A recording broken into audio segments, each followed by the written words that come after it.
观众朋友，大家好，欢迎收看中嘉新闻，我是蔡小军。新闻一开始，优先带你来看有史上困难捷运工程号称的台北市捷运信义线东延段，今年7月启动列车动态测试，目前整体的工程已经接近了90%，而针对捷运的补助经费遭到大砍，市长蒋万安也再次向中央政府喊话，希望别为了对抗和压制地方而罔顾民生。预计在明年7月会有2列车可以顺利交车。台北市长蒋万安与副市长李世川、立法委员徐小新、市议员张文杰、曾维元及当地中坡的里长等人一起从捷运信义线象山站搭乘列车到终点站广慈奉天宫站，这是有史上最困难捷运工程称号的捷运信义线东延段。虽然只有一站，长度仅1.4公里，但是却有3大挑战需要克服。第一，它要向下挖深10层，30公尺。第二，这个车站的站体规模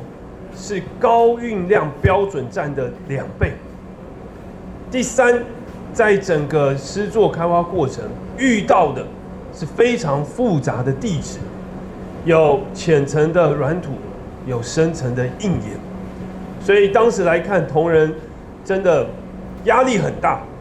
但是大家完成了不可能的任务。台北市捷运工程局方面表示，信义线东延段接续象山站向东延伸，沿着信义路6段到福德街广慈博爱园区。目前包括隧道与站体的主体工程以及钢轨铺设都已经完成，正在进行车站装修及公共艺术施作。7月更已经启动列车动态测试，迎来通车前的里程碑。蒋万安除了感谢所有捷运局同仁与施工团队的努力，也期盼在这最后1里路一定要坚持下去，达成在明年第1季通车的目标。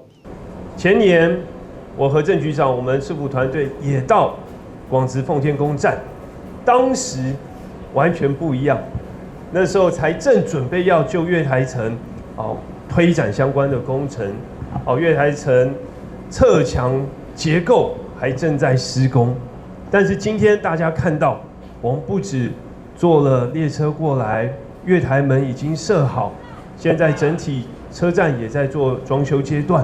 而且7月23号，我们首班列车也正式驶入车站来进行动态测试，所以这确实是一个突破，同时也是非常关键的一刻。当然，另一方面，刚才我们在车上同仁也介绍，我们这段工程其实非常的不容易，也在整个工期上面，我们不断的朝向年底完工，明年1月第1季通车的目标。对此，因为捷运工程施工而常被邻近受影响居民抱怨的当地中坡里里长曾传达感受最深，期盼东延段顺利通车，能真正改善周边交通，繁荣地方。因为这里有奉天宫跟慈惠堂有一个这么大的庙，所以说进香客也是会，因为这里交通都是用大众捷运来运输的话比较方便，不然的话车辆会堵塞，所以说我也更希望捷运赶快通车，带动我们周边的交通方便。停车因为这里停车不方便，所以这个捷运通车的话，会改善我们周边的交通。一方面，地方的繁荣也会越来越好。另外，对于台北市捷运补助款被大砍650亿元，行政院方面表示，中央历年来补助北捷路网建设已经超过6700亿。视察信义线东延段工程的台北市长蒋万安也喊话中央，不要只为了对抗和压制地方，一再罔顾民生跟地方的基础建设。他也会和台中市长卢秀燕及高雄市长陈其迈一起，希望中央能够给予地方原本就已经核定的捷运建设补助经费。行政院和交通部对于给予地方捷运建设补助的数字都不拢。我希望中央不要只为了对抗和压制地方，而一再罔顾民生跟地方的基础建设。除了大砍捷运建设的补助经费，还砍了包括孩子学校的电费补助，还砍了年轻人的租金补贴。所以我会和卢市长、陈市长希望中央能够给予地方原本就已经核定的捷运建设补助经费。记者张启腾台北报道。桃园市政府即将在11月7号到9号举办2025桃园亚洲职棒交流赛。记者会上邀请到日本东北乐天金鸠、韩国 KT 巫师以及台湾乐天桃园3支职棒劲旅，在乐天桃园棒球场热力开打。桃园体育局也预估推出赠票活动来回馈市民，欢迎球迷们来共襄盛举。神会站在我这边，只要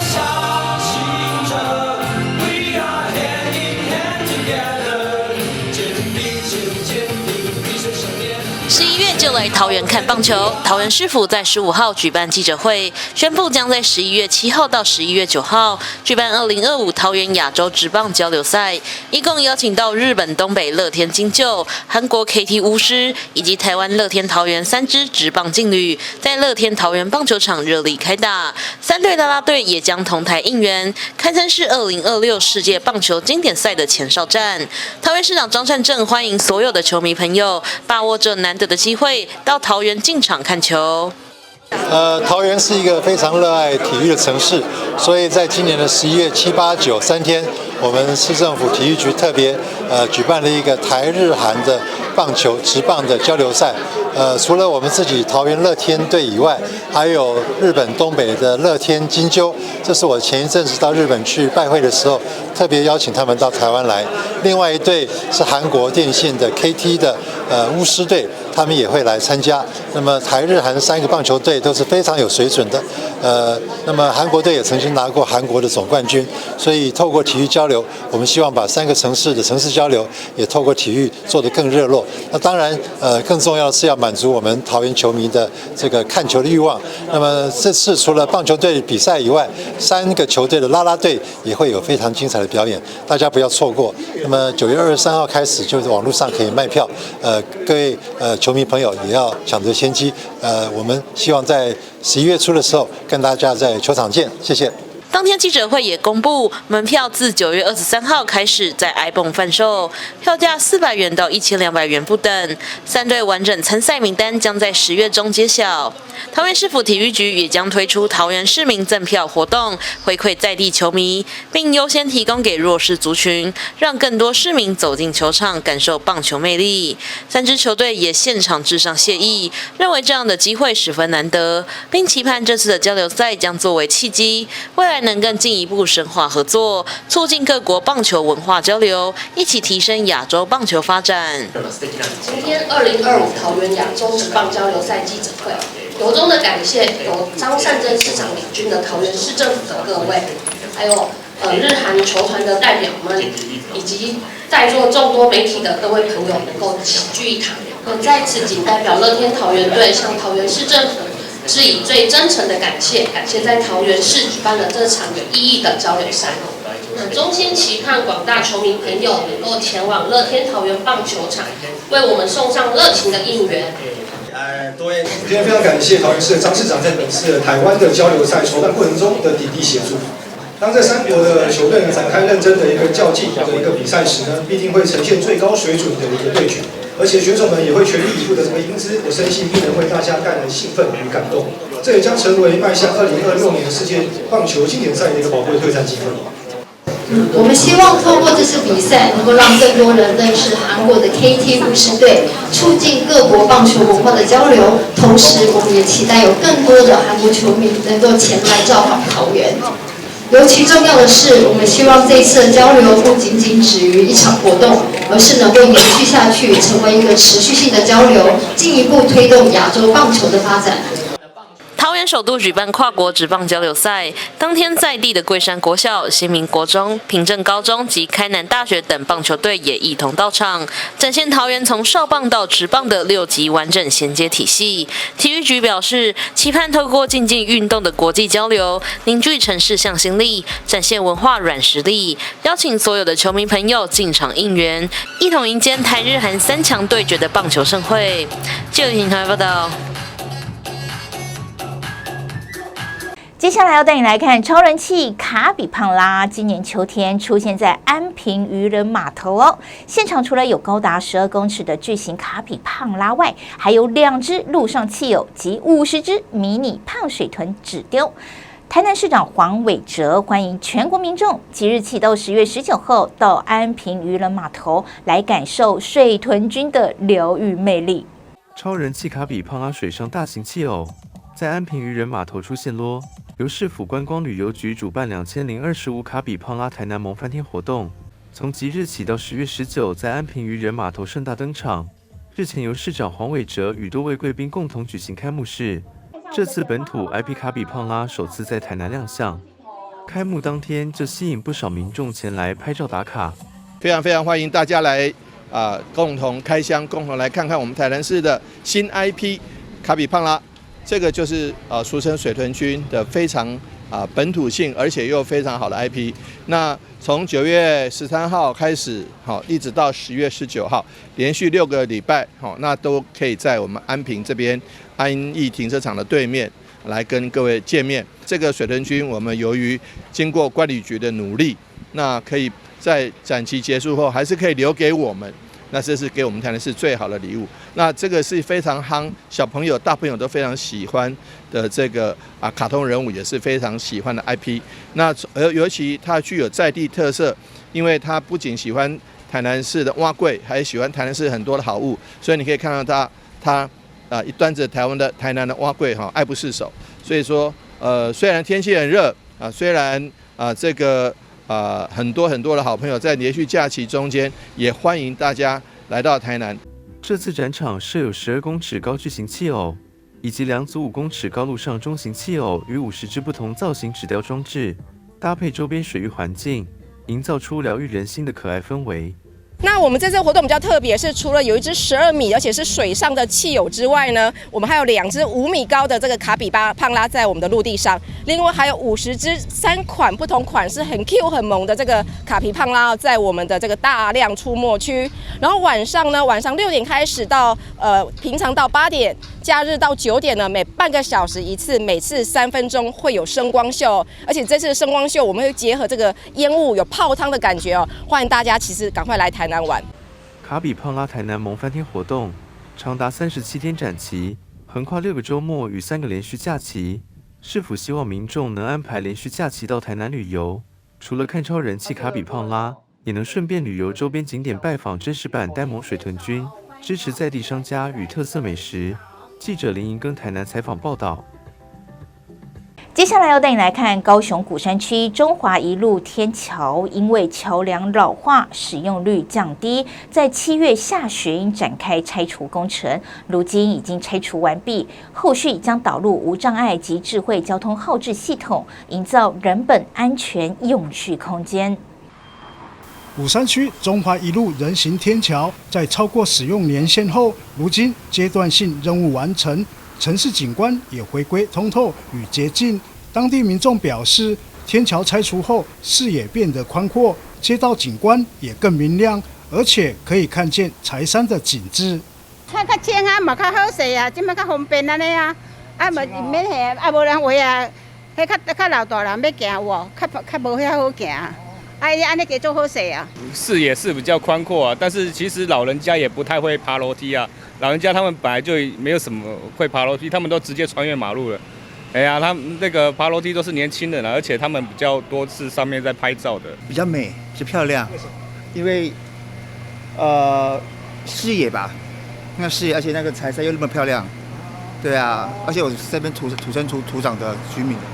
市府公务局道工处表示，中华一路天桥以工程深推，恢复地面通行，并整合周边道路动线与行人空间，重现街廓清朗视野，保障全邻全族群通行权利。中华一路天桥使用率逐年下降，也逾使用年限，桥体老化也影响结构安全。公局道工处经多次会勘并获居民一致支持，决定拆除天桥，恢复地面通行，以确保全邻全族群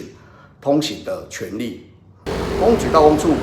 为了加速整个工程的期程，那天桥拆除作业以钻石链锯切割后移地打除的方式，降低对交通的冲击，也减少施工噪音。中华一路天桥目前已工程身退，后续将导入无障碍及智慧交通系统，营造安全永续空间。道工处补充，完成天桥主体拆除后，人行道将设置无障碍系统，包含导盲砖、人行斜坡道、智慧号志系统等。未来可直接透过行穿线通行，确保高龄者、轮椅使用者与孩童都能安心穿越。记者李正道高雄报道。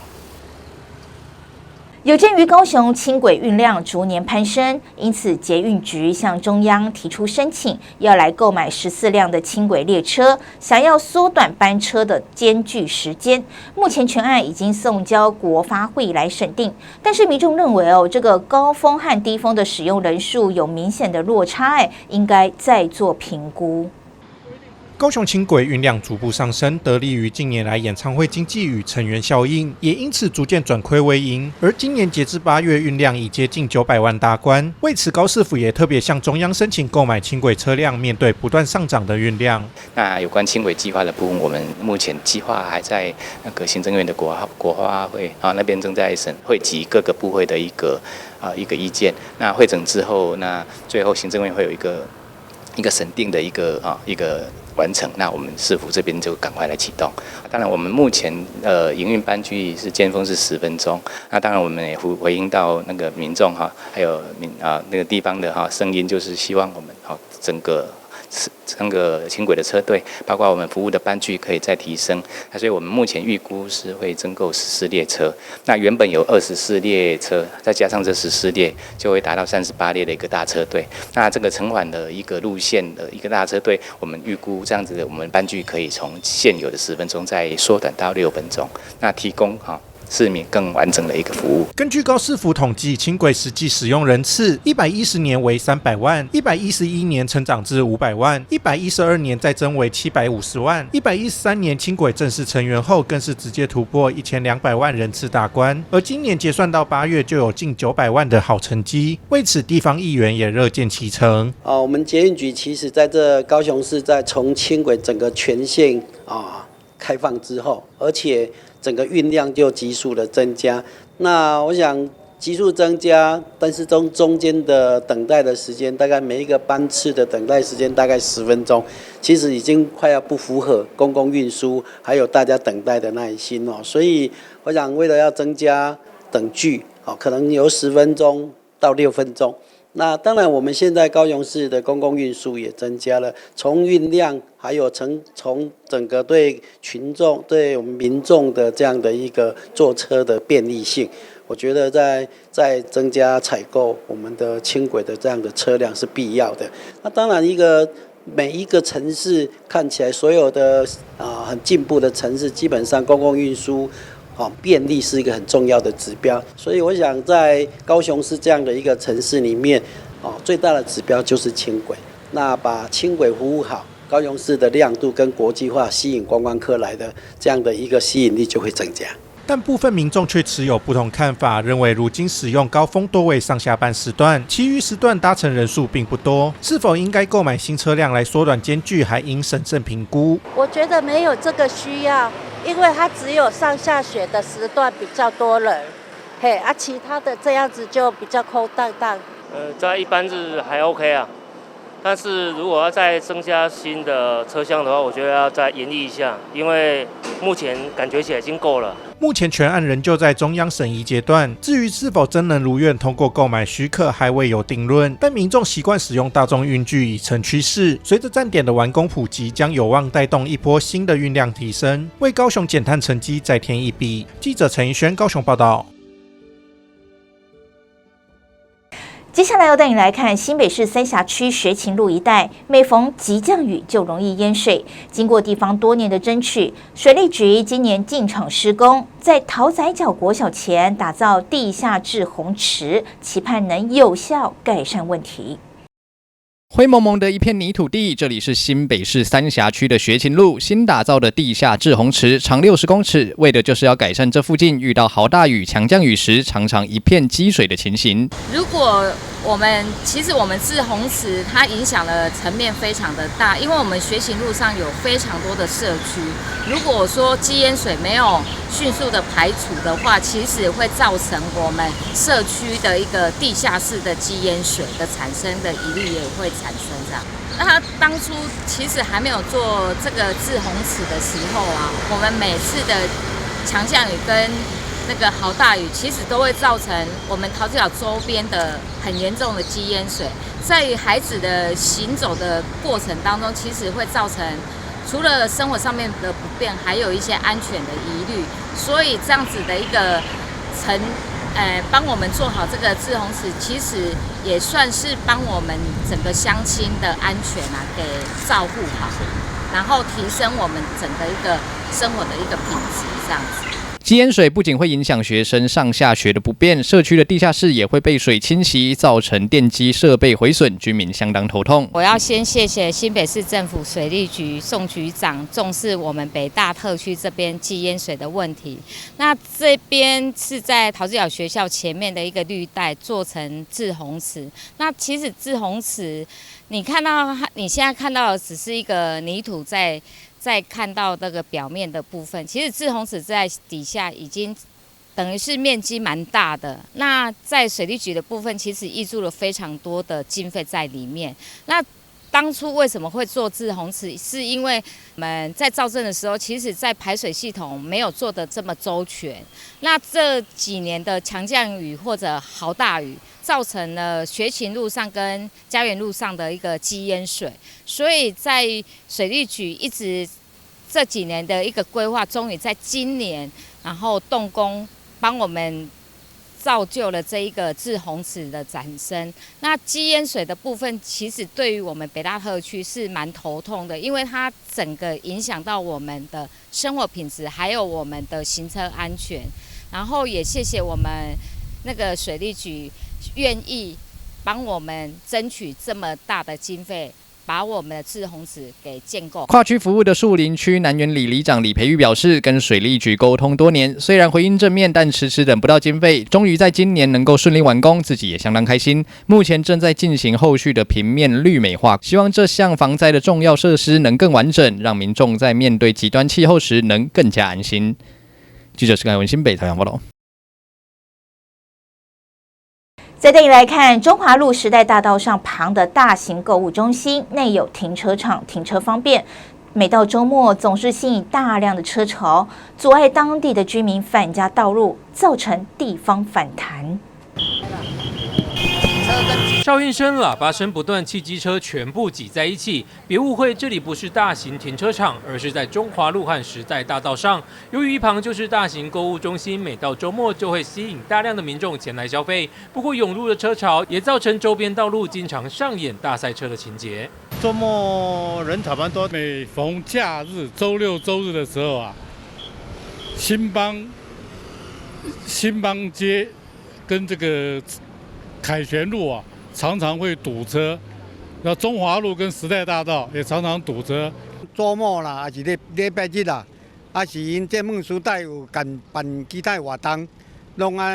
驶所不通的汽车。不只是路口塞车，就连等待进入停车场的车辆更是排队到无边际，大小车挤满了机车道，抢道停车。这么夸张的场面，不只吓到了消费民众，长期以来也阻碍到当地居民回家的路，因此开始造成地方的反弹。车子很多，然后就是要走过去马路的时候就要用跑的这样子，就会有点怕。礼拜六、礼拜日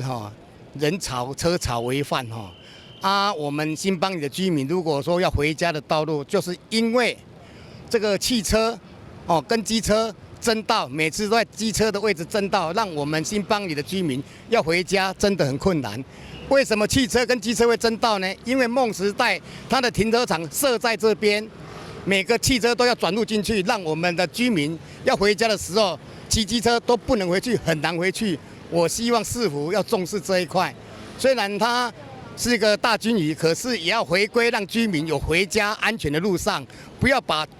汽车跟机车争道的事情漠视不管。阮安尼经过要安尼出入也相当的困难，这是希望这梦时代让改善一个这路线图啦。安尼我出去较一个方便啊。新邦里的里面要返回住家的时候，造成很多的困扰。希望梦时代百货公司能设法改善。上下班我们的在地的居民要进来都很不方便，希望上面能重视，能做改善。大型购物中心虽然可以带动地方发展，但人潮、车潮、乱象带来的副作用，对在地社区而言也不容小觑。地方希望购物中心能够重视企业形象，多派交控人员来疏导车流，解决交通乱象，还给地方一条安全畅通的回家之路。记者张世明高雄报道。114年国民体育日全国万人健走大会师在基隆外木山登场，吸引了来自全国各地近4万名喜爱运动的民众参与。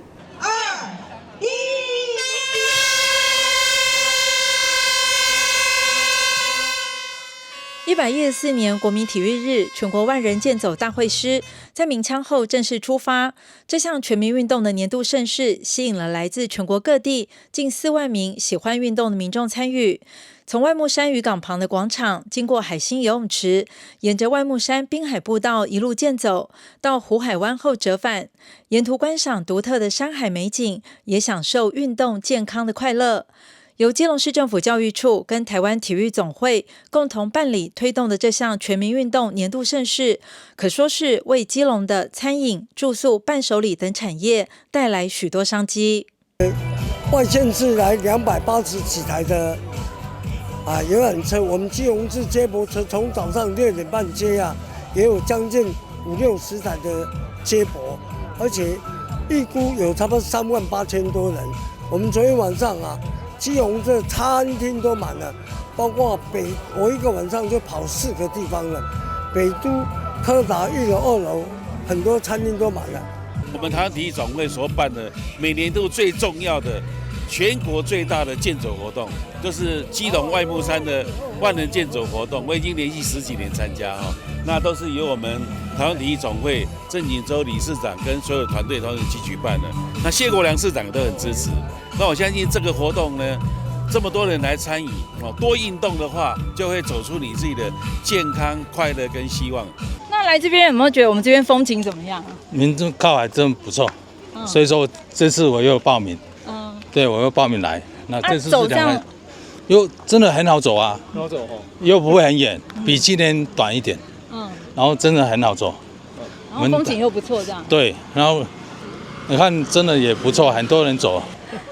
然后呢，跟很多人一起万人健走，这种感觉怎么样？蛮特别的，人山人海。对啊，因为顶多可能就顶多几百人、几千人，很少会有到万，就规模蛮大的，蛮不错的。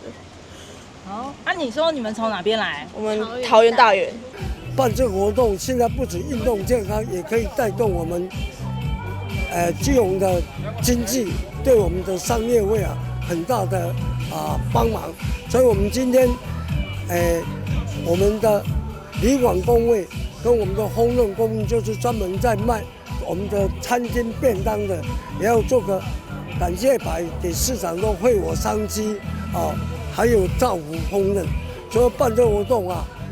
运动健康对基隆的经济也有很大的帮忙。台湾省体育总会理事长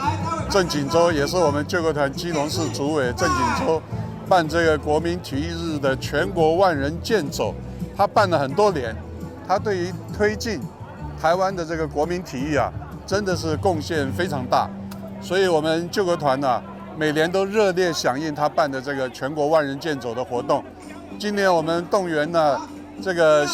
苗栗、新竹以北的各县市的义工，加上我们总团部，总共有1000多人来参加。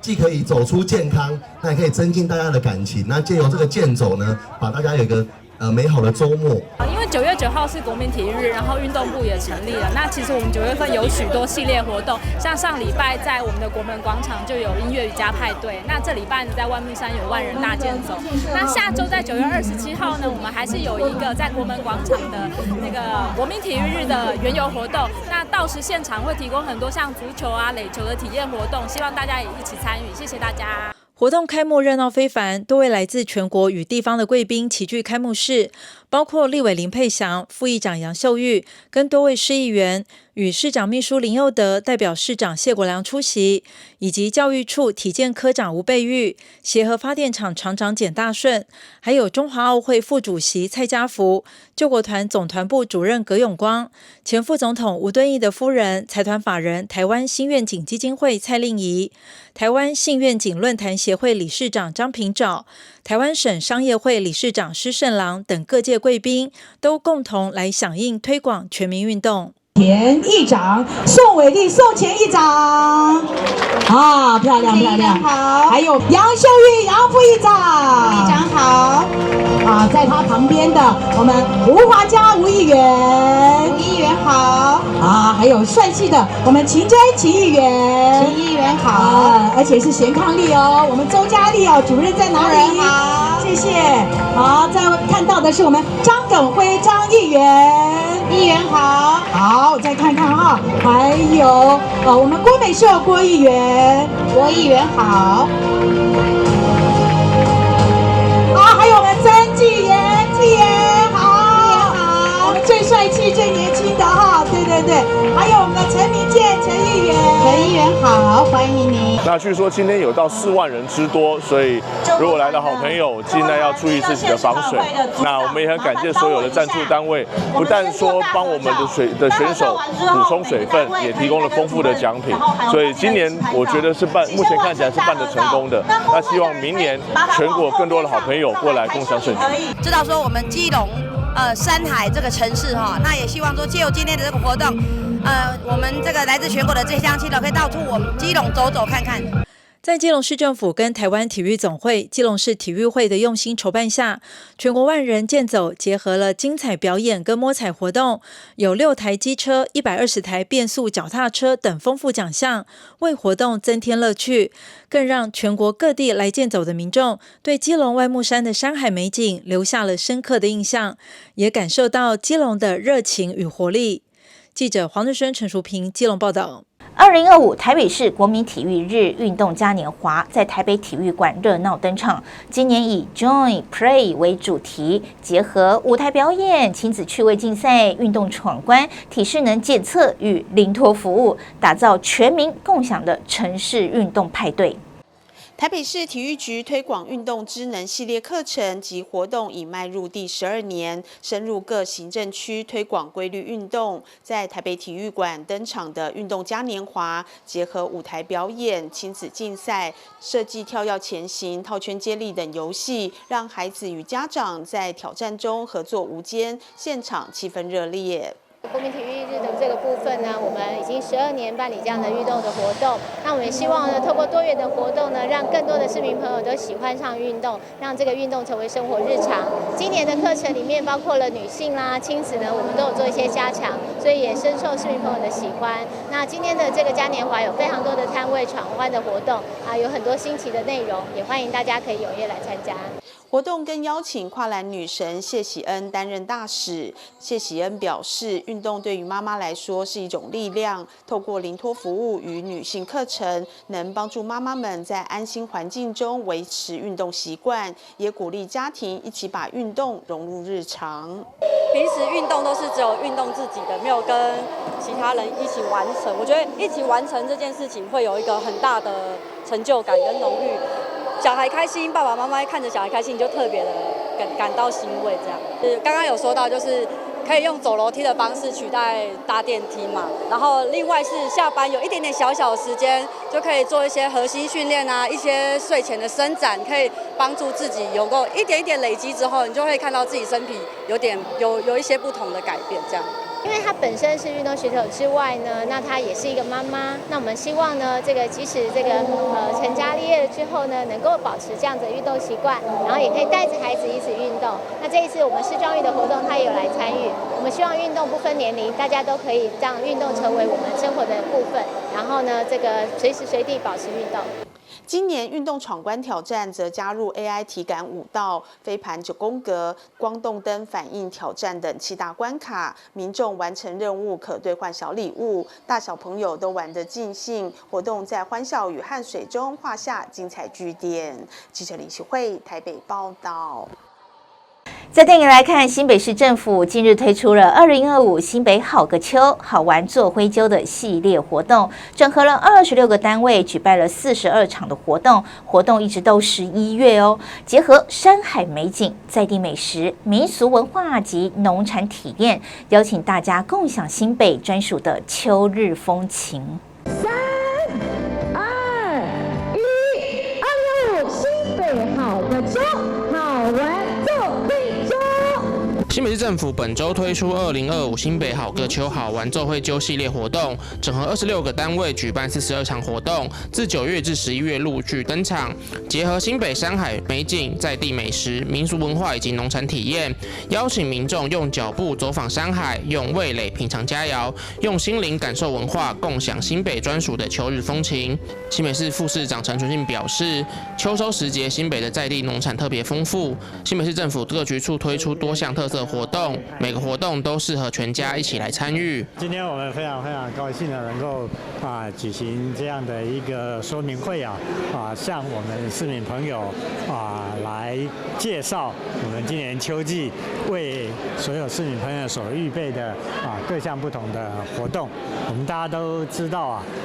这个秋天是一个大家喜欢的季节，秋高气爽，那也是我们所有的农作物，或者是说我们一年每人的这个工作还有生意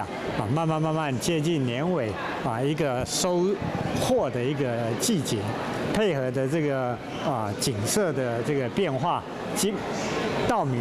稻田变成金黄色，那我们河边的芒草也变成白茫茫的一片那各位的这个收获一定都是非常的圆满，家庭也因为这样可以得到很好的团圆大家团聚在一起，所以这个季节的活动就非常适合全家一起来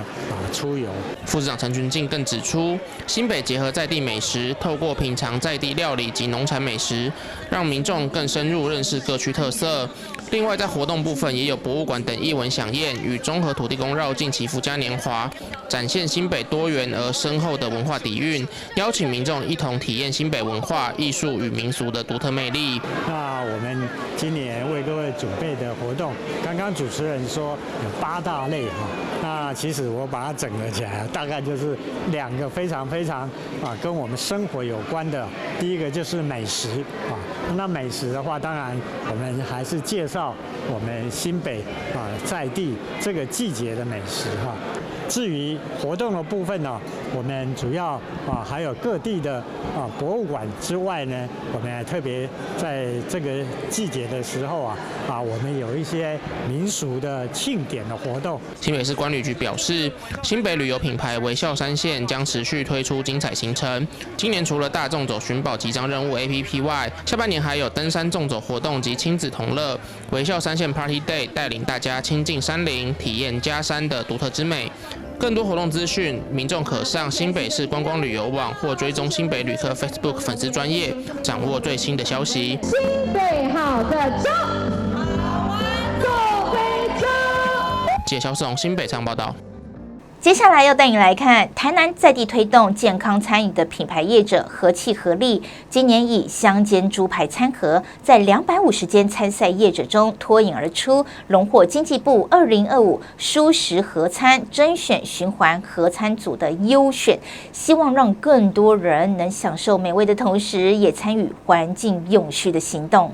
业者选用后腿猪排，在不超过120度的油锅上煎得吱吱作响，除了保留原味和营养，也让肉质更软嫩多汁。自2016年业者成立健康合餐以来，就是以低脂、低盐、低糖和高纤来呈现，而且所有食材都选用台南在地当季，包括米饭也是来自白河东山的黑米或糙米。专注食材的用心，烹调和盒装的食安正是首要考量。也秉持着3低1高的原则，让消费者能够真正享受到健康的饮食原则。在低温烹调可以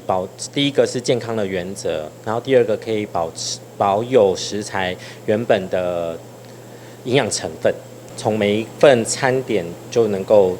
落实绿色餐饮这样子。坚持食材的理念之后，2023年更开始投入循环盒餐，减少一次性的容器，并建立完善的回收和清洗流程，确保消费者安心享用。所以当年该品牌就荣获经济部绿色盒餐的2项优选。今年更是以蔬食盒餐在250件参赛作品中再次荣获循环盒餐优选，甚至是全国唯一优选的台南品牌。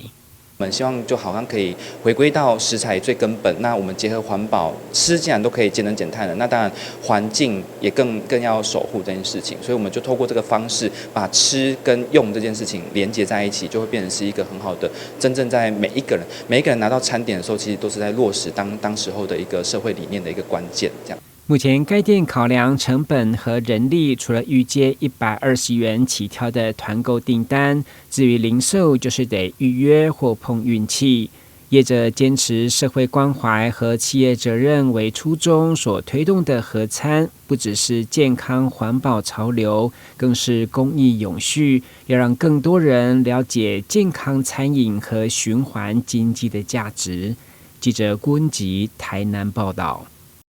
在高雄鼓山轻轨站附近，有一间经营20多年的素食店，每到营业时间就会涌入大批的人潮。不管是传统的台式口味，还是独特的异国风味，老板都能满足素食者的需求。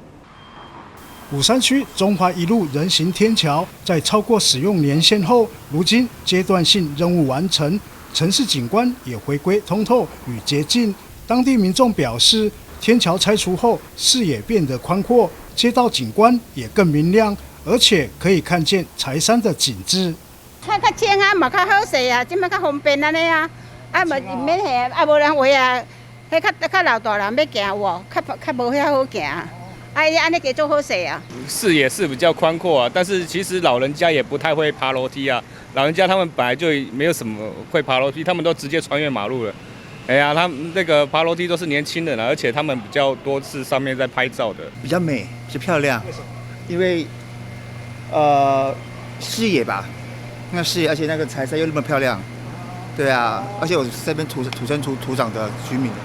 市府公务局道工处表示，中华一路天桥已工程深推，恢复地面通行，并整合周边道路动线与行人空间，重现街廓清朗视野，保障全龄全族群通行权利。中华一路天桥使用率逐年下降，也逾使用年限，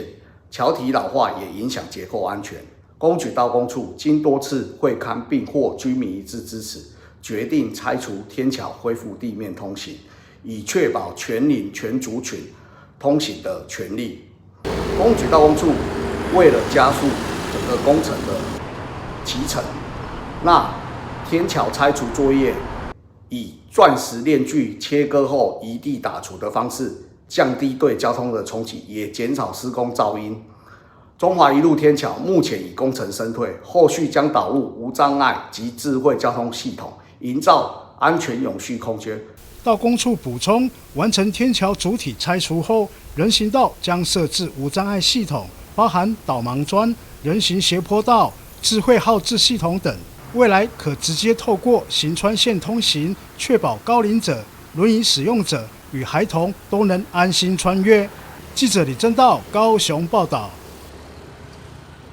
再带你来看，基隆市政府举办黑白寿司赏美食派对，发送了1000张价值50元的抵用券，吸引了许多民众来品尝满满新鲜海味的寿司和创意。鲜美的虾子、炙烧海鲜堆叠在醋饭上，一罐罐握寿司，让人口水直流。还有花寿司、豆皮寿司，各种寿司料理大车拼，让民众大开眼界，也能吃得到最新鲜。口味很好，然后又不会太咸，又口味刚好，那也不会太黏腻，然后那个米饭很 Q。广场前每个摊位人潮不断，业者包寿司的手都没停过。还有业者举办小游戏，按下8秒整就能够免费吃炒饭，吸引大批民众前来体验。蛮好玩的，然后就是那个可以动。那也可以就是像我其实蛮想吃飞鱼卵炒饭，所以就可以边玩又边吃这样。基隆在地的海鲜就是全省闻名，基隆康妈店很多外地的一些做日式料理的都会到基隆康妈店来补货。那我们本身在基隆的店家呢，也透过基隆这个寿司季的活动，生意也蒸蒸日上。基隆市政府举办黑白寿司比赛，上千位民众涌进了城际转运站，现场发放免费的50元寿司兑换券，还请来了专业厨师教民众做手卷。面包的这个是用基隆的鱼松哦，那我们今天会带入这个主题，是因为说这个手球寿司一般在日料店很少看到，这种手球寿司呢，通常在日本它是一个亲子的在做的，日本的一个童玩节。然后爸妈会带着小朋友一起做的寿司，所以我们今天就以这个为主题。那如果说我们今天有的人，比如说他不想加鱼松啊，我们也可以用蔬菜，比如说小黄瓜切片啊，玉子烧或者是蛋煎蛋皮啊，这样包进去，其实都可以取代。自己做自己吃很棒，很简单。怎么说？卷的时候没有那么漂亮。今天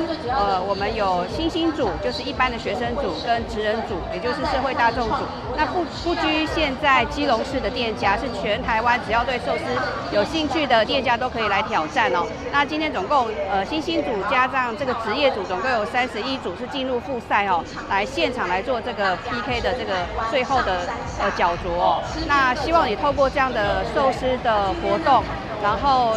激起大家对于寿司的这个热爱跟认识。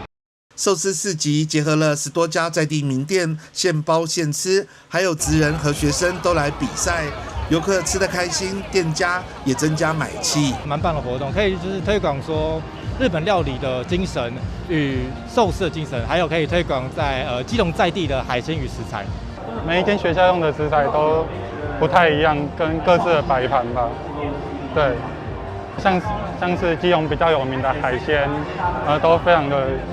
新鲜有特色这样。买气会比较旺盛，大家会比较认识我们的寿司店。谢谢。拿兑换券等于免钱了耶。没关系啊，我们只要是宣导美食。我们也搭配了吃寿司送啤酒，甚至吃寿司送这个纪念的这个纪念碟哦。那也提升了这个购买跟促销的这个欲望哦。那大家其实在品尝寿司的过程里面，也可以搭配这个送的这个饮料，然后还有就是这个纪念碟，也提升了销售的这个金额哦。那促进这个大家对于基隆店家的认识。那其实像我们自己也因为透过这个活动，我们自己也品尝过很多家我们基隆的寿司店家，才知道说其实隐藏在基隆的一些巷弄市场。基隆黑白寿司赏活动从7月1号至今，累计超过了6万人次，将持续到9月底。不只要让大家吃到美食，基隆美食盛典要让更多人来到基隆品尝新鲜的渔获。记者黄少明基隆报道。以上就是这周的中嘉新闻，感谢您的收看，我是蔡小君，祝您一切平安，我们再会。